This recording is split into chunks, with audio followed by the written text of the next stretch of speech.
ხსნა ბიბლიის მიხედვით. განმარტება. ხსნა არის ცოდვისა და მარადიული სიკვდილისგან გათავისუფლება, რომელსაც ღმერთი გვთავაზობს იესო ქრისტეს მეშვეობით. ბიბლიური საფუძველი.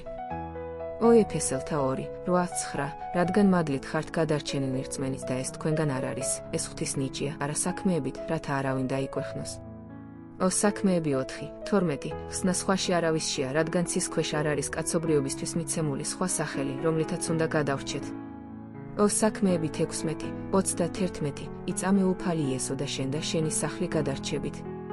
რომაელთა 10:9 თუ პირით გამოაცხადებ, რომ იესო უფალია და გულით ირწმუნებ, რომ ღმერთმა აღადგინა იგი მკვდრეთით, გადარჩები. პროცესი. აღიარე ცოდვა და მოინანიე. მიიღე იესო, როგორც უფალი და მხსნელი. იცხოვრე სულიწმიდის მიერ გარდაქმნილი ცხოვრებით. ცენტრალური ფოკუსი. ხსნა შესაძლებელია მხოლოდ ქრისტეს რწმენითა და მისი ჯვარზე გაღებული მსხვერპლით. გარეგანი პრაქტიკების კრიტიკა. მან ხაზგასმით აღნიშნა, რომ ჭეშმარიტი რწმენისა და მონანიების გარეშე მონანიებებს, მარხვას ან გარეგან ცერემონიებს არანაირი ღირებულება არ აქვთ ხსნისთვის.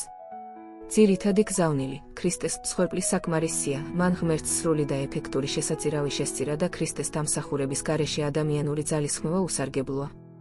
თეოლოგიური ინტერპრეტაცია. უაიტისთვის რწმენით გამართლება ქრისტიანული უწყების გულია, ხოლო ქრისტეში ხსნა მხოლოდ რწმენით არის ტრანსფორმაციული უწყება, რომელიც აღადგენს ჩვენს ურთიერთობას ღმერთთან და სხვებთან. ასპექტი. ხსნის წყარო. იესო ქრისტე მადლით რწმენის მეშვეობით. საქმეების როლი. ისინი არ გვიხსნიან, არამედ რწმენის ნაყოფია. ადამიანის მდგომარეობა. ყველამ შესწოდა და გამოსყიდვა სჭირდება. პროცესი. მონანიება, რწმენა, აღსარება, ტრანსფორმირებული ცხოვრება. დასკვნა. ბიბლიაში ხსნა არ არის დამოკიდებული ადამიანურ დამსახურებაზე, არამედ იესო ქრისტეს მსხვერპლის რწმენით მიღებაზე. გარეგან რელიგიურ საქმეებსა და პრაქტიკებს მხოლოდ მაშინ აქვთ მნიშვნელობა, თუ ისინი ნამდვილი რწმენისა და ქრისტესთან ცოცხალი ურთიერთობის ნაყოფია. ჯვარზე გაკრული ქურდი. ბიბლიური კონტექსტი. ლუკას 23:42-43 მონანიებულმა ქურდმა უთხრა იესოს, გამიხსენე, როცა შენ სასუფეველში მოხვალ. იესომ უპასუხა, ჭეშმარიტად გეუბნები შენ, დღეს ჩემთან ერთად იქნები სამოთხეში. გაკვეთილი. ქურდს არ ჰქონდა შესაძლებლობა ეკეთებინა კეთილი საქმეები, მონათლულიყო ან გამოესყიდა თავისი ცოდვები. მისი რწმენა და გულწრფელი მონანიება საკმარისი იყო ქრისტესთვის, რათა დაერწმუნებინა იგი ხსნით.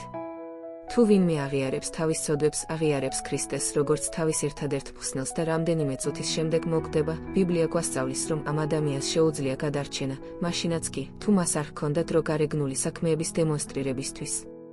ჭეშმარიტი რწმენა, თუნდაც ბოლო მომენტში, საკმარისია, რადგან ხსნა ღვთის საჩუქარია და არა ადამიანური დამსახურება.